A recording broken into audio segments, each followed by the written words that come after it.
Uyda tishni oqartirishning ba'zi usullari mavjud, lekin hamma usul ham xavfsiz emas.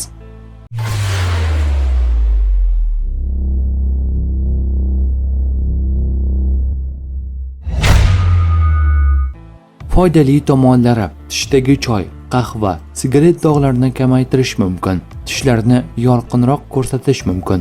Oqartiruvchi pastalar va stomatolog tavsiya qilgan gel vositalari bilan nisbatan xavfsiz tozalash mumkin. Xavfli tomonlari: quyidagi xalqona usullar tishga zarar yetkazishi mumkin. Limonga soda qo'shib tishni oqartirish, ko'mir kukuni, tuz bilan qattiq ishqalash, sirka. Bu usullar tish emalini yemiradi, tish sezgirligini oshiradi va keyinchalik tishning tez sarg'ayishiga olib keladi. Xavfsiz usullardan olma, sabzi, bodring, selderey, ular tish yuzasidagi yengil dog'larni kamaytirishga yordam beradi.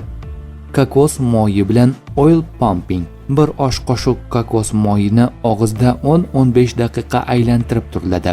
Foydasi: og'izdagi bakteriyalarni kamaytiradi, nafasni yaxshilaydi, tish sarg'ayishini sekinlashtirishi mumkin.